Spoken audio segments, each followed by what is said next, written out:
वालेकुम। आज हम लोग FSc part 1 physics chapter number 4 और इसका टॉपिक एनर्जी पढ़ेंगे। ठीक है, तो सबसे पहले आप लोगों ने देखना है कि एनर्जी होता क्या है। एनर्जी और पावर एक दूसरे से रेलिवेंट हैं, और अगर हम एनर्जी की बात करें तो energy is a capacity to do work, या फिर अगर दूसरे लफ्ज़ों में कहूँ तो some change in state of system. ठीक है स्टूडेंट्स, अब इसके मेनली 2 टाइप्स होते हैं, एक होते हैं काइनेटिक एनर्जी और एक होते हैं पोटेंशियल एनर्जी। ठीक है, अब इसके ज़्यादा इससे और भी हमारे पास इसके टाइप्स हैं, जिस तरह हो गया sound energy, light energy, heat energy, chemical energy, ये सब कुछ है। ठीक है, लेकिन जो हम लोग यहाँ पे पढ़ेंगे ना इस आप लोगों के कोर्स में, उसमें काइनेटिक एनर्जी, पोटेंशियल एनर्जी ये दोनों है। तो ये मैंने साइड पे लिखा हुआ है कि other forms of energy are also present. ठीक है, एनर्जी काइनेटिक एनर्जी किसे बोलते हैं? Energy in a body due to its motion, उसकी मोशन की वजह से जब कोई चीज़ हरकत कर रही हो तो उसकी वजह से उसके अंदर एक एनर्जी आती है, उसको हम लोग क्या बोलते हैं? Kinetic energy. और जब कोई ऑब्जेक्ट मोशन में हो तो उसको हम लोग क्या बोलते हैं? जब हमारे पास कोई ऑब्जेक्ट पोजीशन के लिहाज से, अब लेट्स सपोज अर्थ के रिस्पेक्ट से, अब लेट्स सपोज ये अर्थ का सर्फेस है। ठीक है, अब यहाँ पे ये पेन मौजूद है तो उसके पास क्या है? एक पोटेंशियल एनर्जी मौजूद है, जिसकी मदद से वो दोबारा पोटेंशियल एनर्जी यूज़ करेगा इन मूविंग डाउनवर्ड। ठीक है, ये देखिए इस तरह ये डाउनवर्ड गिरा है। अब ये देखें, ये हमारे पास क्या था? एक सरफेस ऑफ अर्थ है। ठीक है, with respect to earth surface. तो यहाँ पे अगर आप लोग देखें, ये पेन मैंने इसको पहले ऊपर किया हुआ है। ठीक है, ऊपर उठाया हुआ है, और ये अर्थ के लिहाज से क्या है? ऊपर है। अब अर्थ के लिहाज से क्या है? इसकी पोजीशन डिफरेंस है, यानी ये हाईएस्ट पॉइंट पे, लेट्स सपोज ये हाईएस्ट पॉइंट इससे भी ज़्यादा हो सकते हैं, तो ये समझ लें कि हाईएस्ट पॉइंट है। अब ये इसके पास यहाँ पे क्या है? पोटेंशियल एनर्जी मौजूद है।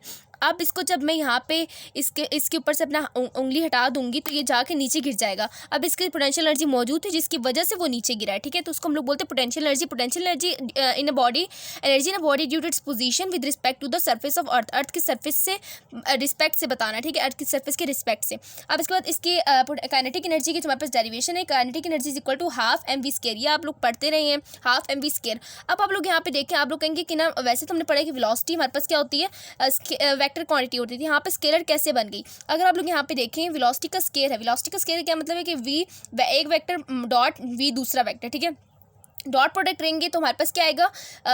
वी कॉस थीटा आएगा, कॉस जीरो आएगा, क्योंकि दोनों वी है ना, तो वी दोनों के दरमियान कितना होगा? एंगल 0 डिग्री होगा। और 0 डिग्री को जब कॉस के साथ पुट करें तो हमारे पास 1 आता है, और जब कॉस हमारे पास 1 आ गया, कॉस 0 लिया तो 1 आ गया, और 1 को जब मैं वी स्केयर से मल्टीप्लाई करूँ तो हमारे पास दोबारा क्या आ जाएगा? वी स्केयर आ जाएगा। सो हमारे पास क्या बन गया?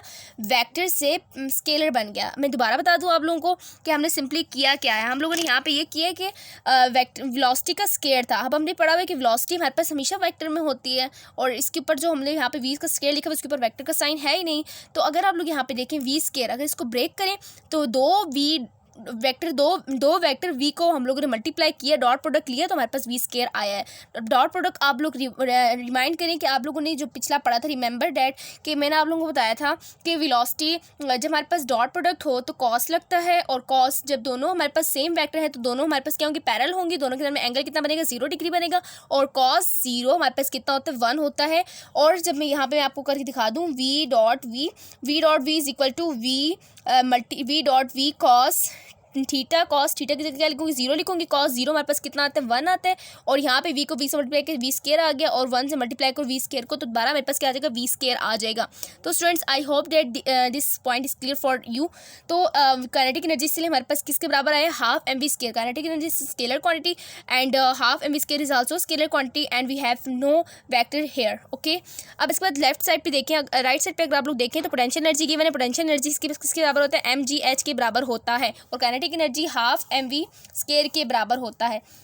तो स्टूडेंट्स, पोटेंशियल एनर्जी के एग्जांपल है कि dolphin has a lot of potential energy. जब हमारे पास डॉल्फिन स्विम करती है, अब नीचे से जब पानी में तैर रही है, उसके बाद वो दोबारा ऊपर इस तरह मूव करती है। ठीक है, इस तरह मूव करती है। इमेजिन करें उसको कि जब वो बाहर निकलती पानी से, जब वो पानी से बाहर जैसे ही निकलती है ना, उसके अंदर काइनेटिक एनर्जी मौजूद होती है। पानी के अंदर भी इसके अंदर काइनेटिक एनर्जी मौजूद होती है। लेकिन जब वो बाहर निकल के हाईएस्ट पॉइंट पे जाती है ना, हाईएस्ट पॉइंट पे, लेट्स सपोज ये हाईएस्ट पॉइंट है, इस पे यहाँ पे आई है, तो उसके पास पोटेंशियल एनर्जी क्या होगी? मैक्सिमम होगी। और वो दोबारा जब नीचे जाएगी तो उसके बाद दोबारा पोटेंशियल एनर्जी काइनेटिक एनर्जी में चेंज हो जाएगी। ठीक है, ये हमारे पास ये एग्जाम्पल है। और काइनेटिक एनर्जी का आपको पता है कि मोशन, काइनेटिक एनर्जी जब हमारे पास कोई ऑब्जेक्ट मोशन में हो तो वो उसको हम लोग क्या बोलेंगे? उसके पास काइनेटिक एनर्जी है। ठीक है, काइनेटिक एनर्जी का रिलेशन मोमेंटम ऑफ बॉडी के साथ हम लोग उसको रिलेट करेंगे, और ये आपके बहुत ही इंपॉर्टेंट क्वेश्चन है जो मैंने यहाँ पे इसलिए लिखा है आप लोगों को। Show that kinetic energy is equal to p square over 2m। तो आप लोग अगर पहले क्वेश्चन देखेंगे तो आप लोग कहेंगे ये कैसे, हमने तो कभी नहीं किया। तो ये आप लोगों को इसको आसान मेथड में आप लोगों को बताऊंगी। काइनेटिक एनर्जी किसके बराबर होता है, हाफ एम वी स्केयर के बराबर होता है। लेकिन जब काइनेटिक एनर्जी को हम लोगों ने मोमेंटम के बराबर, मोमेंटम के स्केयर ओवर 2m के बराबर लाना है, तो हम लोग क्या करेंगे, m को मल्टीप्लाई भी करते हैं। हमने मैथ्स की रूल पढ़ा हुआ है कि हम लोग जिस चीज़ को मल्टीप्लाई करें, जिस चीज़ को हम लोग ऐड करते हैं, जिस चीज़ से मल्टीप्लाई कराते हैं उसी चीज़ से हम डिवाइड भी करते हैं। तो मैंने यहाँ पे डॉट m/m लिखा है क्योंकि हम लोग मल्टीप्लाई भी करा रहे हैं और डिवाइड भी करवा रहे हैं। सो यहाँ पे क्या होगा, m का स्केयर हो जाएगा क्योंकि 2m है ना, ऊपर देखिए 2m है और एक v स्केयर है, तो m स्केयर v स्केयर हो जाएगा डिवाइडेड बाय नीचे 2m, तो 2m आ गया। अब आप लोगों ने क्या पढ़ा है कि p is equal to m v होता है और p स्केयर किसके बराबर हो जाएगा, ऑब्वियस सी बात है कि वो m स्केयर v स्केयर के बराबर हो जाएगा। सो हम यहाँ पे क्या लिखेंगे, kinetic energy is equal to इस whole m square v square की जगह p स्केयर ओवर 2m। तो उम्मीद करती हूँ ये पॉइंट भी आपको क्लियर हो गया होगा और ये पॉइंट आप लोगों के लिए बेहद ही इंपॉर्टेंट था। ठीक है स्टूडेंट्स, तो ये मैंने इसलिए लेक्चर सारा नोट किया हुआ है क्योंकि ये थ्योरेटिकल लेक्चर है और इसमें जो मेन क्वेश्चन था मैंने आपको बता दिया है। अब इसके बाद एक और क्वेश्चन है कि आप लोगों ने बताना है कि what is the velocity of particle, particle की वेलोसिटी क्या होगी जब हमारे पास क्या हो, जब हमारे पास मोमेंटम और काइनेटिक एनर्जी न्यूमेरिकली इक्वल हो। ठीक है, अब मोमेंटम हमारे पास किसके बराबर होता है, p is equal to m v के बराबर होता है। ठीक है, p is equal to m v के बराबर होता है और काइनेटिक एनर्जी किसके बराबर होता है, हाफ एम वी स्केयर। हमने फाइंड आउट क्या करना है, हमने फाइंड आउट करना है ये वेलोसिटी और हमें कहा है कि न्यूमेरिकली दोनों क्या है, इक्वल है। तो students let's start our question now, और ये मैंने इसीलिए आप लोगों को साथ साथ दिखा के कराने के लिए रखा हुआ है। ठीक है, तो जब साथ साथ हम लोग सॉल्व करते हुए समझते हुए करते हैं तो वो ज़्यादा क्लियर कट होता है। ठीक है, तो P is equal to m v है, तो एम वी इक्वल टू, अब हमें क्या कहा है, पोटेंशियल एनर्जी इक्वल है काइनेटिक एनर्जी के, तो इसका क्या मतलब है कि एम वी भी बराबर होगा हाफ एम वी स्केयर के। अब नेक्स्ट काम आप लोगों ने क्या करना है कि आपको ये कॉमन नज़र आ रहा है, इसको काट दें और v equal to half v square आ गया। अब v यहाँ पे एक कट जाएगा और यहाँ से एक कट जाएगा और यहाँ पे रह क्या गया, 1 रह गया, इज इक्वल टू 1/2 v। अब आप लोगों ने फाइंड आउट करना है वेलोसिटी को एक तरफ रहने दें, वेलोसिटी को इसी तरफ रहने दें और आप क्या कर दें, 1/2 को यहाँ ले आए तो क्या बन जाएगा, 2/1 बन जाएगा। 1 की तो नीचे की कोई वैल्यू नहीं है, तो आप लोग क्या लिख देंगे, velocity is equal to 2 metre पर सेकेंड। तो स्टूडेंट्स क्लियर हो गया ना आप लोगों को कि क्या था कि वेलोसिटी ऑफ द पार्टिकल, देखिए कंसेप्चुअल क्वेश्चन था।